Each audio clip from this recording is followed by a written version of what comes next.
The wedding gown weighed more than Ilara's future.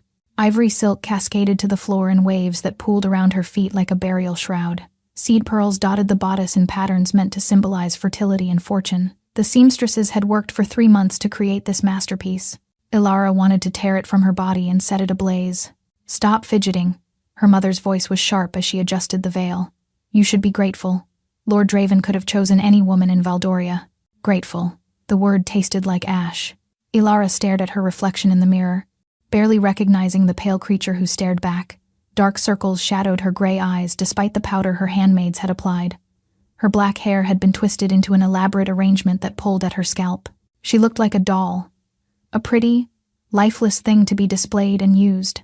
"The ceremony begins in 1 hour," her mother continued. "Your father is already receiving guests." Lord Draven arrived at dawn with 50 men. 50 men. Not guests. Guards. A show of force to remind everyone that the Ashford family's wealth could crush any who opposed this union. Ilara's hands trembled as she smoothed the silk over her hips. She had met Lord Draven Ashford exactly twice. The first time, she had been 15, presented to him like livestock at a market. He had looked at her with cold assessment, nodded once to her father, and spoken not a single word to her directly. The second time was last night. He had cornered her in the corridor outside her chambers, pressed her against the stone wall, and whispered what he intended to do to her once she was legally his. His breath had smelled of wine and something rotten. "I have waited 8 years for you to ripen," he had said, his fingers digging bruises into her arms. "Tomorrow night, I will finally taste what I've purchased." Ilara had not slept since. "Mother," her voice emerged as barely a whisper. "I cannot do this." The slap came without warning, snapping her head to the side. "You ungrateful child." Her mother's face had gone red with fury. "Do you know what your father sacrificed to secure this match?" Ilara pressed her hand to her stinging cheek, tears blurring her vision. But beneath the pain, something else stirred. That strange sense she had always possessed the ability to feel what others felt, to sense the truth beneath their words. Her mother was afraid. Desperately, terribly afraid. Not for Ilara's happiness, but for something else entirely. "Get yourself composed," her mother snapped. "I will return in half an hour to escort you to the chapel." The door slammed, the lock clicking into place from outside. Ilara stood frozen, listening to her mother's footsteps fade. Then, moving on instinct, she rushed to the window. 3 stories below, the courtyard bustled with activity, and there, near the eastern gate, a small caravan of covered wagons was preparing to depart. Merchants, travelers passing through who had stopped to water their horses. The wagons were heading north, toward the Thornwood Pass. Away from here, away from Draven, away from everything. Ilara's heart hammered against her ribs. The rational part of her mind screamed that this was madness. She had no money, no provisions, and no plan. But if she stayed, she closed her eyes and felt it again, that dark, oily sensation she had experienced last night when Draven pressed against her. Whatever Lord Draven Ashford was, he was not simply a cruel man. He was something worse. "I would rather die in the wilderness than let him touch me again." The decision crystallized in an instant. Ilara tore the veil from her hair, kicked off the delicate slippers, and grabbed the plain servant's cloak hanging near the door. The wedding gown was impossible to remove alone, but she managed to hike up the heavy skirts and tie them in knots around her thighs. The ivy climbing the tower wall was old and thick. Ilara had climbed it as a child, escaping to the gardens when her lessons grew tedious. "Please let it hold my weight." She swung her legs over the ledge and began to climb down. The ivy groaned but held. When her feet touched solid ground, she nearly sobbed with relief. She pulled the cloak around herself and hurried toward the eastern gate. One wagon sat slightly apart from the others, its canvas flap hanging loose. Ilara didn't hesitate. She hoisted herself inside, burrowing between bolts of dark fabric and animal furs. She pulled a heavy pelt over herself completely and pressed her hand over her mouth to muffle her breathing. Minutes passed. An eternity. Then voices. The creak of wood. The wagon lurched as someone climbed onto the driver's seat. A command was barked in a language she didn't recognize, and the wheels began to turn. "I did it." The wagon traveled for hours. Ilara drifted in and out of anxious consciousness. The furs were warm, almost unnaturally so, carrying a strange scent, wood smoke and pine and something wild. She was just beginning to believe she might actually escape when the wagon stopped abruptly. Silence. Then footsteps, heavy and deliberate, moving around to the back. The canvas flap was torn aside, and gray daylight flooded her hiding place. A man stood there, tall, impossibly tall, with shoulders broad enough to block out the sky. His dark hair fell past his jaw, framing a face of sharp angles and brutal beauty. A scar traced a pale line from his temple to his cheekbone, but it was his eyes that stopped her heart. Amber and bright as molten metal, with pupils that seemed to contract and expand as he studied her. Not human eyes, something else entirely. "You can come out now, little runaway." His voice was low, rough, carrying a northern accent. "I've known you were there since the moment you climbed inside." Ilara's body refused to move. She lay frozen among the firs, staring up at the man whose lupine gaze pinned her in place. Every instinct screamed at her to run, but her limbs had turned to stone. "I said, come out." His tone carried no anger, only cold command. When she still didn't move, he reached into the wagon. His grip on her arm was surprisingly controlled as he pulled her from the firs and set her on the ground. Her bare feet touched cold earth. The servant's cloak had fallen open, revealing the ruined wedding gown beneath silk stained with dirt, seed pearls scattered and missing. His gaze traveled over her slowly. Curiosity flickered in those wolf-bright eyes. "A bride," he observed, "running from her wedding. Please." The word came out cracked. "I'll give you anything. Just don't take me back." "What makes you think I intend to take you anywhere?" She blinked. "I hid in your wagon. You must be angry." "Angry?" One dark eyebrow arched. "I'm curious. There's a difference." Ilara became aware of their surroundings. They had stopped in a forest clearing, far from any road. The other wagons were nowhere in sight. Only this single wagon, the man before her, and ancient trees pressing close. "We're alone." She reached out with her gift, trying to sense what lay beneath this stranger's calm exterior. She felt almost nothing. That had never happened before. Every person she'd encountered radiated emotion like heat, but this man was like touching a wall of ice, cool, impenetrable. "You're trying to read me." It wasn't a question. Ilara's blood went cold. "I don't know what you mean." "Don't lie." "I can smell a lie as easily as I can smell your fear." He stepped closer, and she stumbled back until her shoulders hit the wagon. "And you, little runaway, reek of both." "Smell?" She truly looked at him. The unnatural stillness, the way his head tilted, listening to sounds she couldn't hear, those inhuman eyes. "What are you?" she whispered. A smile curved his lips, holding no warmth. "Something your southern lords use to frighten children. I am the monster in the north, the northern territories, the wolf lords, tales whispered by servants of men who could become beasts, who ruled the frozen lands with savage brutality. You're one of them," she breathed. "The Valkyrin. I'm not one of them." His eyes burned into hers. "I am their king." The world tilted. Ilara's knees buckled, and only his hand catching her elbow kept her upright. She had escaped one monster only to climb into the den of another. "Easy." His grip steadied her. "I have no interest in harming you." "Then let me go." "Let you go?" He gestured at the forest. "We've traveled 50 miles. These woods are filled with things far worse than me. You wouldn't survive an hour. 50 miles. She had been hidden far longer than she realized. "Why didn't you stop sooner?" Fear sharpened into anger. "If you knew I was there, why let me come this far?" Something shifted in his expression. "Because you were running from something, and I wanted to know what could frighten a woman enough to make her climb into a stranger's wagon in her wedding dress." Of all the answers she expected, that was not one of them. "Lord Draven Ashford," she said. "He was to be my husband." The change was immediate. The Wolf King went utterly still. "Ashford." The word was a growl. "You know him?" "I know what he is, what he does to the women he marries. 3 wives, all dead within a year." His gaze raked over her face. "You were wise to run." Ilara felt sick. She had suspected Draven was dangerous. She had not known he was a murderer. "What happens now?" she asked. The Wolf King studied her for a long moment. "You have a choice," he said finally. "I can leave you at the next village. You'll be 100 miles from home, with no money and no protection. Or you come with me to the north, work in my household. No one will touch you there, and Ashford's reach does not extend into my territory." Ilara's mind raced. A village full of strangers who might sell her back, or the den of the Wolf King. But he let me come this far when he could have thrown me out. She reached out with her gift again, pushing harder against that wall. For an instant, it cracked, and she felt something that made her breath catch. Loneliness. Vast and ancient. Then the wall slammed back into place. "You have a dangerous gift, little runaway." "Ilara." She lifted her chin. "My name is Ilara." That almost smile returned, warmer this time. "Ilara," he repeated. and the sound of her name and his rough accent did strange things to her pulse.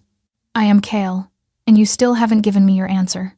She looked at the dark forest, then back at the Wolf King with his impossible eyes. "I'll come with you," she said. They traveled north for 3 days. Kale had given her a proper cloak, thick gray wool lined with fur. He provided dried meat, hard bread, and a water skin he refilled at every stream. He did not touch her again. He barely even looked at her. During the day, Ilara rode in the wagon while Kale drove, his broad back a silent wall between them. At night, he made camp with efficient movements, built a fire, and disappeared into the darkness for hours. She knew what he was doing. She could hear it, distant howls answered by others. He was running with his kind, shedding his human form for something wilder. Ilara should have been terrified. Instead, she found herself straining to hear those howls, feeling an inexplicable pull toward the sound. "Something is wrong with me." On the 3rd night, Kale returned earlier than usual. Ilara was sitting by the fire, wrapped in her cloak. She heard his approach and looked up to find him at the edge of the firelight. He was shirtless despite the cold, his torso marked with scars that told stories of battles survived. His dark hair was damp, clinging to his jaw, and his eyes seemed brighter, more wild. "You should be sleeping," he said. "I can't." Ilara hugged her knees. "I keep dreaming of him, of Draven." Kale settled onto the fallen log across from her. Flames painted shadows across his face. "Tell me about these dreams." Something about the darkness loosened her tongue. "They're not normal dreams. I see things, feel things. Sometimes they come true." She had never admitted this to anyone. "I knew my grandmother would die 3 days before it happened. I saw it while sleeping." His expression didn't change. "You're a seer." "I don't know what I am." Ilara's voice cracked. "I thought everyone could feel what others felt. I didn't realize I was different until I started speaking about it in my father." She stopped. "Your father what?" "He beat me, told me I was cursed, that if anyone found out, they would burn me as a witch." The fire crackled between them. When Ilara looked up, Kale was watching her intently. "In the north," he said quietly, "we don't burn people for their gifts. We honor them." The words hit her like a physical blow. Honor. She had spent her entire life hiding this part of herself. "Why are you being kind to me?" The question escaped before she could stop it. Kale was silent for a long moment. "Because I know what it is to be treated like a monster for something you cannot control." He met her eyes across the flames. "Because I recognize the loneliness in you. It mirrors my own." The air between them changed, charged. Ilara felt her heart beating in her throat. "Kale." A howl split the night, close and urgent. Kale was on his feet instantly. "What is it?" Ilara scrambled upright. "Riders." His nostrils flared. "Coming fast from the south. 50 men, maybe more." Her stomach dropped. "Draven. He sent hunters." His eyes had brightened further, pupils narrowing to slits. "They'll reach us within the hour. Then we run." "No. If they catch your scent, they'll never stop." He stepped closer, and the look in his gaze made her breath catch. "There's only one way to protect you now." "What way?" "My mark." His voice dropped to barely a whisper. "If I claim you as pack, my scent will cover yours. They'll smell only wolf." "Claim me? What does that mean?" His jaw tightened. "A bite. Here." He touched the junction of his own neck and shoulder. "It's how we mark our own." The howls were closer now. Ilara could hear hoofbeats in the distance. "Do it," she said. "Ilara, you don't understand. I understand that Draven will do far worse if he catches me." She tilted her head, exposing her throat. "Do it. Now." Kale made a sound low in his chest. His hands gripped her shoulders, steadying her. "Forgive me," he whispered. Then his head dipped, his lips brushed her neck, and his teeth sank deep. Pain exploded through Ilara's body. She screamed. The sound caught in her throat as fire raced through her veins. Kale's arms wrapped around her, holding her upright as her knees buckled. But the pain was already changing, becoming heat that spread from the wound through her chest, her limbs, her core. She gasped, fingers digging into his bare shoulders. His tongue moved against her skin, warm and rough, sending lightning down her spine. She heard herself make a sound she didn't recognize, raw and desperate. Then Kale pulled back, breathing ragged, eyes wild. "It's done," he managed. Ilara swayed in his arms. She could feel something new inside her, a thread of connection linking her to this man. "What?" She couldn't form words. "Sleep now." Kale lifted her easily. "Your body needs to adjust. The riders will find nothing but wolves." His voice was the last thing she heard. "Sleep, Ilara. You're safe now." Ilara woke to voices speaking in an unfamiliar language. Her body felt strange, heavy, and light at once. She tried to open her eyes, but her lids refused. So she lay still, letting the words wash over her. 2 women. Their tones suggested concern, perhaps argument, and beneath their voices, she could feel something she had never experienced before. Their emotions. Vivid, overwhelming worry and curiosity pressing against her mind like hands against glass. What's happening to me? Ilara forced her eyes open. She lay in a grand bed draped in furs. Stone walls surrounded her, hung with tapestries depicting wolves beneath silver moons. A fire crackled in an enormous hearth. 2 women stood near the doorway. The elder approached. Her weathered face creased with cautious interest. Silver hair was braided with small bones and beads, and her eyes were the color of pale winter ice. She wakes. The woman pressed a cup to Ilara's lips. I am Yrsa, keeper of the old ways. You've been unconscious for 4 days. 4 days. Ilara's hand flew to her neck, finding smooth skin marked only by a raised scar in the shape of teeth. It healed, she breathed. The mark always heals quickly. Yrsa's pale eyes studied her. What hasn't healed is the damage within. Your body is fighting something it doesn't understand. What do you mean? The claiming bite is not meant for humans. It should have killed you within hours. Yrsa leaned closer. You carry something within you, a power that burns like a second heartbeat. Ilara's chest tightened. Her gift. Even here, it marked her as other. I've always been able to feel what others feel, she admitted. My father called it an abomination. Recognition flickered in Yrsa's expression. A soul reader, she murmured. Your kind were once revered among our people. This explains much. Your gift is fighting the transformation, trying to protect you, but in doing so, it's tearing you apart. Transformation? Ilara's voice rose. What transformation? The chamber door burst open. Kale stood in the doorway. He looked different, harder, colder, every trace of kindness erased beneath rigid control. He spoke to Yrsa sharply. She replied with equal force, gesturing toward Ilara. Their argument escalated until Kyle silenced her with a snarled word. Then he turned to Ilara. You're awake. His voice was flat, empty. Kale, what's happening to me? Rest. Yrsa will explain. He was already turning away. Wait, but he was gone, the door slamming behind him. Ilara stared after him, confusion and hurt warring in her chest. Don't take it personally, Yrsa said gently. The king carries a heavy burden. What he did to save you. There will be consequences. What consequences? The claiming bite is sacred. It's how we mark our mate's life partners bound until death. By marking you, Kale has declared you belong to him. Mates. The word landed like stone in water, but he only did it to protect me. Intent doesn't matter. The bond doesn't care why it was formed. Yrsa's eyes held something like pity. And now that bond is incomplete. If it remains one-sided, it will eventually destroy you both. Destroy us? The incomplete bond will drive you mad with longing. You'll feel his emotions as your own. The hunger will grow until it consumes everything. When your body can no longer sustain the strain, you will die, and he'll feel you die. Most don't survive that grief. Ilara's hands trembled. Even now, she could sense Kale rage, guilt, and something darker. How do I complete the bond? You would have to bite him in return. But you're human. And even if you could, the transformation required would almost certainly kill you. There must be something. Yrsa was quiet for a long moment. There is one possibility. You would have to become one of us. Her pale eyes met Ilara's. Become a wolf. 3 days passed, and Kale did not return. Ilara grew stronger, though stronger felt wrong. The incomplete bond pulsed constantly beneath her skin. Her senses sharpened. She could smell herbs from across the room, hear conversations 2 floors below. And the emotions. They crashed against her gift like waves. But threading through everything was Kale. She could feel him constantly. When he was angry, her blood ran hot. When he was grieving, her chest felt hollow. But he never came to her. He's avoiding me. Stop pacing, Yrsa said. You'll wear a hole in the floor. Ilara halted. I can't help it. This feeling won't let me rest. It's worse when he's near. The bond grows stronger each day. Your souls are trying to find each other.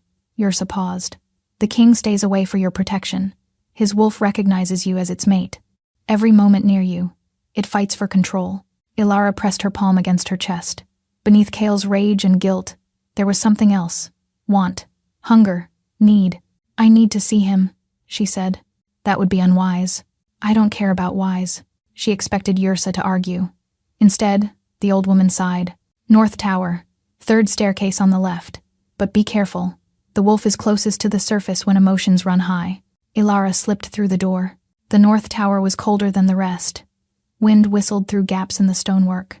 She climbed until she reached a heavy wooden door banded with iron. She could feel him on the other side, anger, despair, and that terrible want. She knocked. The door swung open. Kyle looked like he hadn't slept in days. Dark circles shadowed his eyes.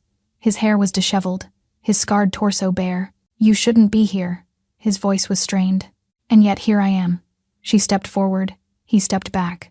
We need to talk. There's nothing to talk about. Nothing? I can feel everything you're feeling. Did you think I wouldn't notice? His jaw tightened.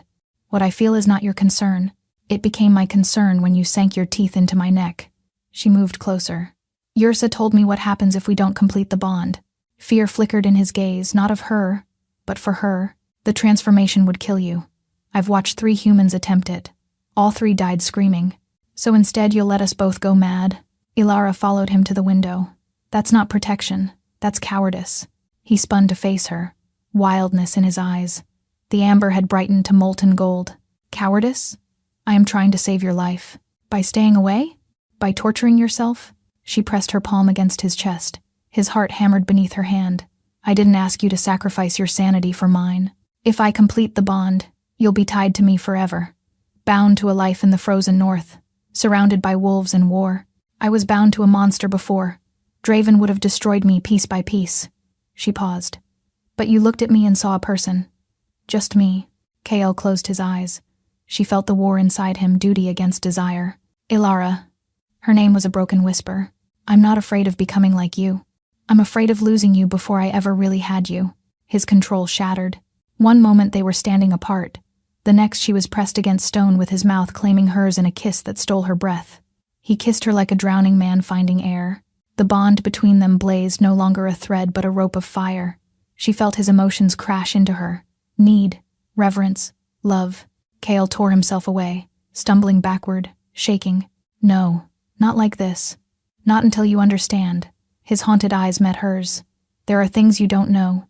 About why Ashford wants you dead. A chill ran down her spine. What truth? The reason Draven hunts you isn't just possession. It's revenge. Against me. He paused. Draven's first wife was my sister. The revelation hung between them like a blade. Your sister, Ilara whispered. Kael turned away, bracing his hands against the windowsill. Sarah, the youngest of us. She believed peace between wolf clans and southern kingdoms was possible. That marriage could build bridges. His laugh was bitter. I begged her not to go, but she was stubborn. Ilara felt his grief, a wound that had never healed. What happened? For 3 months, her letters were hopeful. Then they stopped. His hands tightened on the stone. I found her body in a ravine. They claimed she'd fallen while riding. But she didn't fall. No, she was thrown. After he finished with her, Kael faced Ilara. I saw the marks, the bruises. She had given up her wolf to marry him. Without it, she couldn't heal, couldn't fight back. Nausea roiled in Ilara's stomach. The man she'd nearly married had murdered this woman. Why didn't you kill him? I tried, but Ashford surrounded himself with silver weapons and holy men. The Southern King granted him protection. His lips twisted. I've watched him for years, waiting for a mistake. Then you climbed into my wagon. The implications crashed over her. You knew who I was from the beginning. I smelled Ashford's mark on your belongings. His expression was unreadable. I wanted to understand why he chose you. A cold knot formed in her chest. So, I was a piece in your game. At first, the admission was quiet. But that changed. You changed it. When? The first night, when you told me about your gift. He stepped closer. I saw Sira in you, the same courage, and I knew if I let Ashford take you, I'd condemn another woman to the same fate. She wanted to rage at him, but she could feel his truth, guilt, grief, the desperate need to protect her. You should have told me. Would you have trusted me? She couldn't answer. Draven knows you're here, Kael continued. He's gathering an army, silver weapons, wolfsbane. He's not coming to reclaim his bride. He's coming to destroy everything. How? The incomplete bond. If he captures you, forces you to reject me publicly, the backlash could kill me. If he can't capture you, he'll kill you instead. Kael's expression hardened. Either way, he destroys the Wolf King. There has to be something we can do. There is. Complete the bond before he arrives. You'll have the strength of a true wolf mate. The transformation you said would kill me. The odds are against you. Perhaps 1 in 15 survive. He met her eyes. But if you don't try, Draven uses you to destroy us both anyway. Ilara felt the choice pressing down. Near certain death attempting transformation, or certain death at Draven's hands. Some choice. But reaching for Kale through the bond, feeling his fear for her, his desperate hope, she realized the choice was already made. When? Tomorrow night. The blood moon rises. Your chances are highest then. One day to prepare for a ritual that would probably kill her. And yet, standing in the cold tower with the Wolf King watching her, Ilara felt something she hadn't experienced in years. Hope. Then we should stop wasting time, she said, and close the distance between them. This time, when she kissed him, he didn't pull away. The blood moon rose over Valdris like a wound in the sky. Ilara stood in the sacred grove, surrounded by ancient stones that hummed with power. Torches flickered in a wide circle. Beyond the firelight, dozens of wolves watched from the darkness. Kale stood before her, stripped to the waist.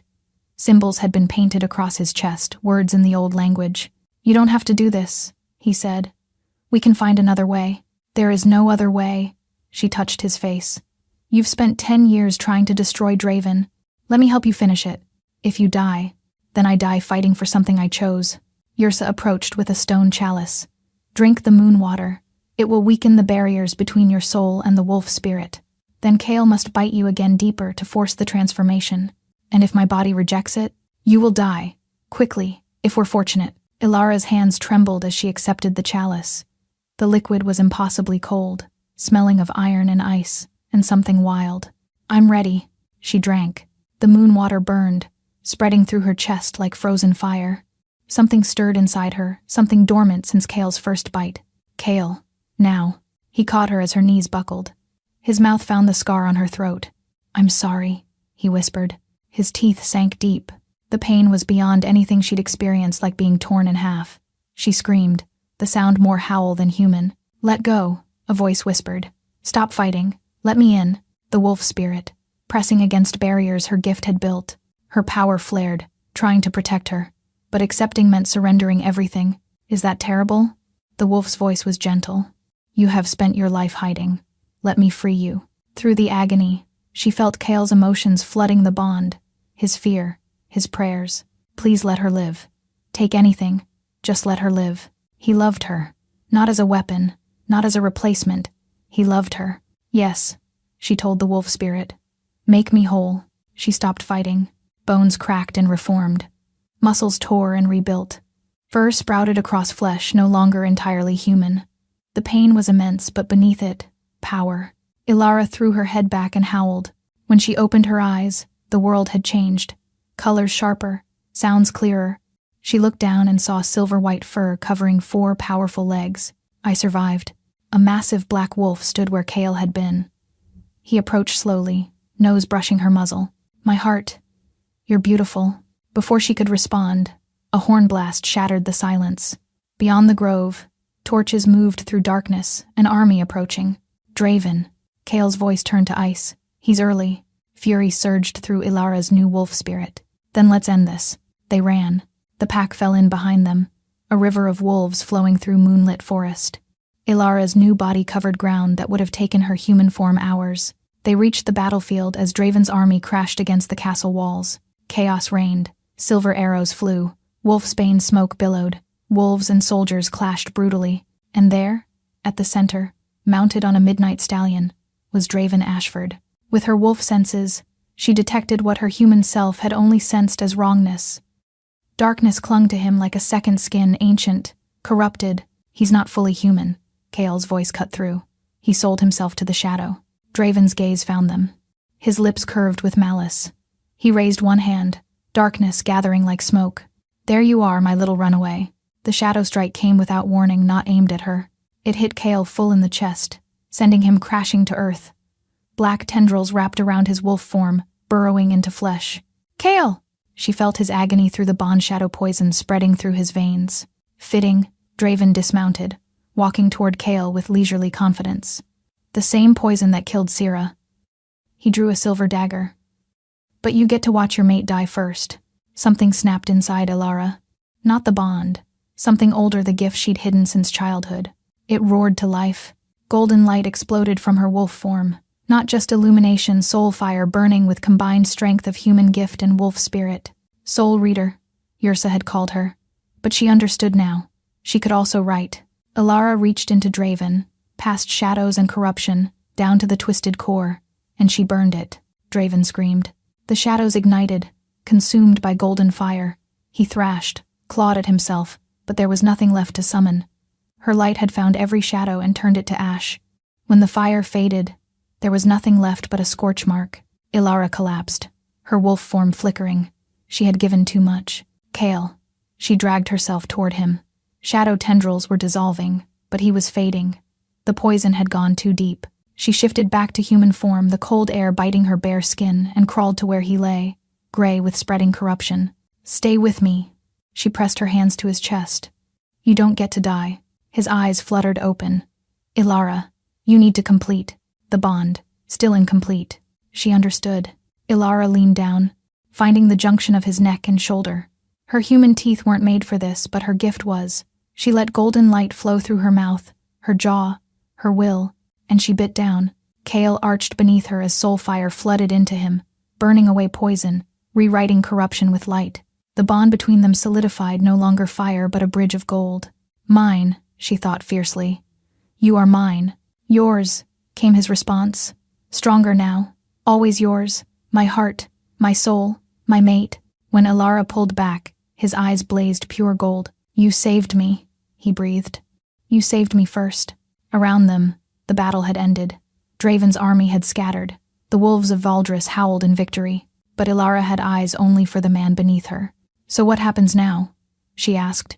Kale reached up to touch her face. Now we live, he said. Together. He pulled her down for a kiss. And beneath the crimson moon, Ilara finally understood what she'd been searching for.